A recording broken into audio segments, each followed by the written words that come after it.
नमस्कार। आगे बढ़ते हैं पाठ संख्या 368 और आज बात होगी तुला लग्न में शुक्र का फल। पिछले पाठ में हम लोगों ने गुरु का भी फल पढ़ा था और मार्गी और वक्री दोनों अवस्था में क्या फल करता है इसको भी समझा था। आज शुक्र को भी उसी तरह से समझेंगे। आप लोगों का बहुत प्रेम मिलता है, इसके लिए धन्यवाद। आप लोगों में से ही किसी ने लिखा था कि सर आप बोले थे कि अस्त के विषय में भी बताएंगे, तो अस्त के विषय में आपने बताया नहीं। तो आप लोग चिंता मत कीजिए, पहले एक बारी वक्री को जाने दीजिए। अभी मीन लग्न तक हम लोगों को चलना है और आप देख ही रहे हैं कि हर लग्नों में विशेष व्याख्या आप लोगों के पास हो जाता है, तो उसको समझने का प्रयास कीजिएगा। तो सबसे पहले तो ये जान लीजिए कि वक्री वही ग्रह होता है जो सूर्य से बहुत दूर होता है। रेगुलर पाठ यदि आप पढ़ रहे हैं तो प्रारंभ में हमने इसके विषय में पढ़ाया हुआ है। अब सूर्य से दूर कितना हो सकता है शुक्र, तो जो भी मैक्सिमम दूरी है उस पर वक्री हो जाएगा।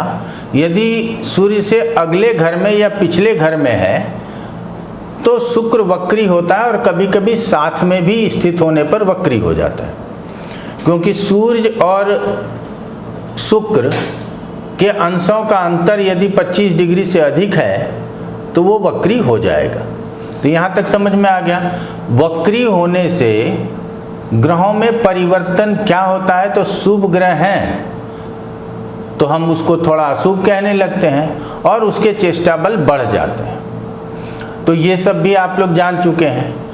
अब क्रम से पाठ को पढ़ना है, ये आप लोगों के लिए जरूरी होता है बताना। तो क्रम से पढ़ेंगे तो बहुत अच्छा ज्ञान ले पाएंगे। नंबर 2, अभी हमारा 12 जून को क्लास प्रारंभ हो गया है।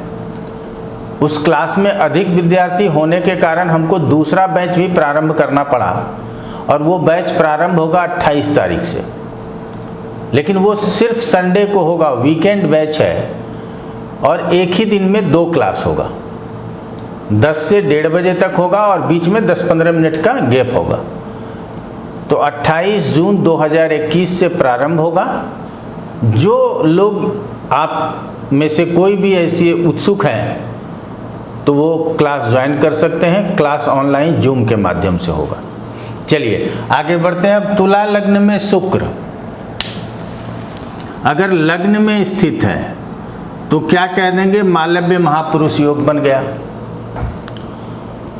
अब शुक्र लग्न में हो और अपने ही राशि में हो और वो भी अपने मूल त्रिकोण राशि में हो तो आप समझ ही सकते हैं कि कामनाओं की वृद्धि होगी और ऐश्वर्य प्राप्त करने की ओर अग्रसर होंगे।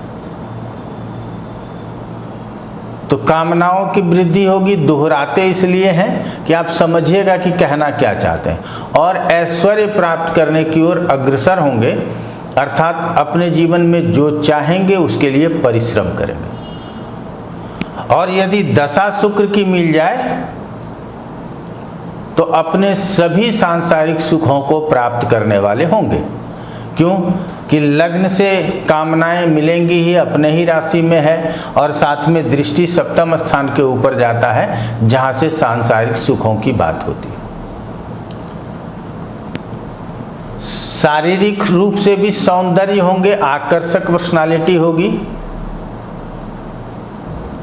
स्त्री जातक की पत्रिका हो तो कह सकते हैं कि स्त्री जातक देखने में भी सुंदर होगी, लेकिन पुरुष जातक की भी पत्रिका हो तो ऐसे में पुरुष जातक भी आकर्षक पर्सनालिटी उनकी भी होती है और वो भी देखने में सुंदर होते हैं। अब यहाँ हमारे मन के ऊपर या हमारे शरीर के ऊपर प्रभाव के साथ साथ यहाँ से आचार विचार की भी बात होगी। तो आचार विचार कैसा होगा, तो मिलनसार होगा।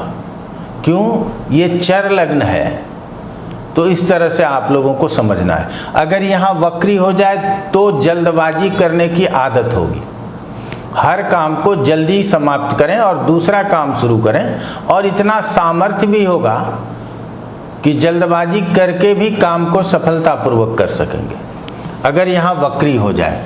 और आप जानते हैं कि हम वक्री हो जाने पर उसके दृष्टि में कोई अंतर नहीं बताते, अर्थात सप्तम स्थान के ऊपर शुभ ग्रह शुक्र की ही दृष्टि मानेंगे।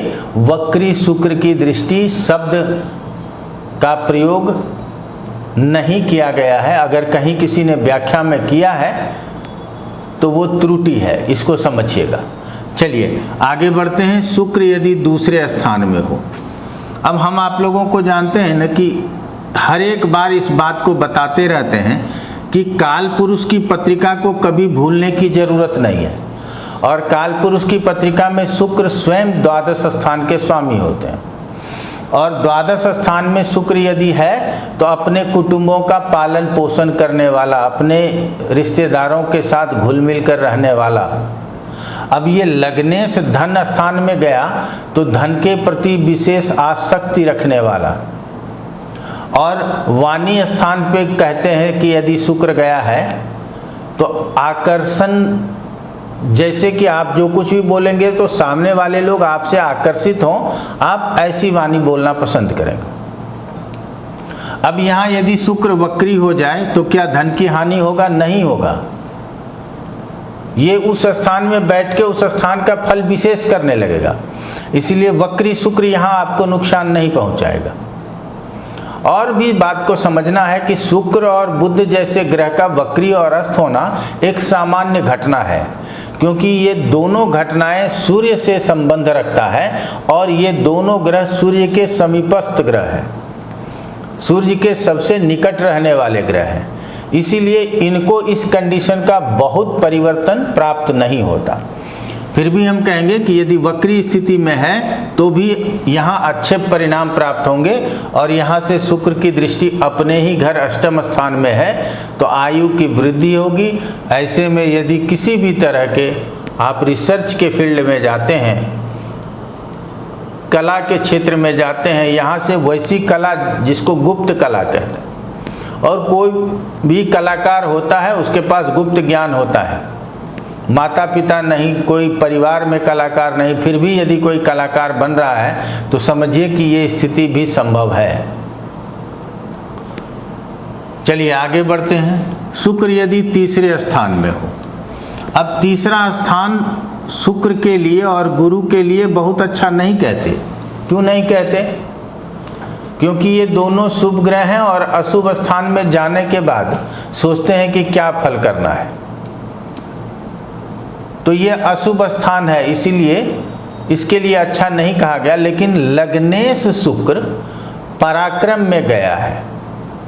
अब यहाँ हमेशा हम कहते हैं कि कम से कम दो तरीके से तो समझिए, एक भावेश के रूप में, दूसरा ग्रह के रूप में, और हमको तो दोनों तरीके का रिजल्ट बताना है। हम तो लग्न में रिजल्ट आखिर बता तो शुक्र का रहे हैं ना। तो लग्नेश पराक्रम में गया है तो जातक पराक्रमी होगा। लग्नेश तीसरे स्थान में गया है तो जातक अपने भाई बंधु, छोटे भाई बहन, मित्रों से बहुत मेल जोल रखने वाला होगा। और ये कला खेलकूद का स्थान है, तो शुक्र से संबंधित जो भी काम होगा, कला से संबंधित या खेलकूद से संबंधित, उसके ओर झुकाव बहुत अधिक होगा। नौकर चाकर घर में जो भी रहेंगे सबके साथ प्रेम पूर्वक बातचीत करना पसंद करेंगे। हमेशा अपने मान सम्मान के प्रति सतर्क भी रहने वाला होगा। अब यहाँ यदि शुक्र वक्री हो जाए, क्या तीसरे स्थान में है, वक्री हो गया, यदि अशुभ हो गया तो और अच्छा फल करेगा तीसरे से संबंधित। तो इसीलिए वक्री शुक्र यदि तीसरे स्थान में तुला लग्न में हो, अलग अलग लग्नों में समझने का प्रयास करना है। तो चूंकि मूल त्रिकोण यहाँ है, इसीलिए हम अच्छा बोले जा रहे हैं, क्योंकि इसकी दूसरी राशि 8वें में भी है, लेकिन मूल त्रिकोण यहाँ नहीं है, इसीलिए हमको अधिक चिंता नहीं है। हम जो कह रहे हैं आप लोग अपने रिजल्ट में देख लेंगे। अब यहाँ से भाग्य स्थान के ऊपर दृष्टि जा रही है, और ये शुभ ग्रह है। शुभ ग्रहों की दृष्टियाँ सदैव शुभ कही गई हैं। तो धर्म क्षेत्र में अनुराग बढ़ेगा, पिता तुल्य लोगों का इज्जत करेंगे, गुरु का मान सम्मान करेंगे, सतोगुणी लोगों के साथ अच्छा व्यवहार करेंगे। तो वक्री अवस्था में भी होगा और मार्गी अवस्था में भी होगा। वक्री अवस्था में होने से तत्परता बढ़ जाएगी, ये आप लोगों को अच्छे तरीके से समझना है कि तत्परता बढ़ जाएगी। पिता का सम्मान करेगा तो हृदय से करेगा और किसी भी रूप में चाहेगा कि यदि उन्होंने कुछ कहा है तो तत्काल उसको पूरा किया जाए। तो कार्य क्षमता बढ़ जाता है यदि कोई भी ग्रह वक्री में हो, यदि वो ऐसे स्थान में हो जहाँ बैठ करके अच्छा फल कर सकता हो। हम ये नहीं कहेंगे कि सभी स्थान में वो अच्छा फल ही करेंगे। अब तीसरे स्थान तक हम लोगों ने समझ लीजिए, आप चौथे की बात कर लेते हैं। शुक्र चतुर्थ में है, मित्र की राशि है, बुरी राशि नहीं है। अब दूसरा केंद्र का स्थान है, दुख स्थान और अशुभ स्थान नहीं है, और अच्छा हो गया। माता का स्थान है, भूमि, बहन, वाहन, मकान आदि का स्थान है। तो ऐसे स्थिति में चतुर्थ से प्राप्त होने वाले सभी सुखों को प्राप्त करने वाला, और चूंकि सुख स्थान में ही शुक्र है तो जातक ये जो कहते हैं ना भौतिकवादी विचार का होगा और लग्जरियस लाइफ लीड करने का प्रयत्न करेगा। माता के लिए भी प्रभाव अच्छा है कि यहाँ हम ये कह सकते हैं कि ऐसे जातक का जन्म संपन्न परिवार में ही होना चाहिए। अब शुक्र यहाँ वक्री हो जाए तो हमको कोई दिक्कत नहीं है। यदि ये केंद्र का स्वामी, हम हमेशा लग्न को केंद्र ही मान करके विशेष रूप से चलते हैं। पढ़ाने के समय में आपको पहला, चौथा, सातवां, 10वां केंद्र पढ़ाते हैं और त्रिकोण में भी पहला, 5वां और 9वां पढ़ाते हैं, लेकिन ये मुख्य रूप से केंद्र स्थान में ही गिने जाने चाहिए। तो ऐसे में लग्नेश है, केंद्र स्थान का स्वामी है और शुक्र वक्री नहीं होता तो केंद्राधिपत्य दोष लगने की भी संभावना होती। अब ये वक्री हो गया तो केंद्राधिपत्य दोष से मुक्त हो जाने के कारण चतुर्थ स्थान में बैठ के चतुर्थ के साथ साथ ये जब दशम स्थान को दृष्टि देगा तो कार्य क्षेत्र में भी प्रगति अच्छा करेंगे और हमेशा प्रगति के लिए प्रयासरत रहेंगे। ये नहीं है कि भाग्य के भरोसे बैठे रहेंगे, क्योंकि हमने कहा है कि शुक्र ऐश्वर्य देने वाला है।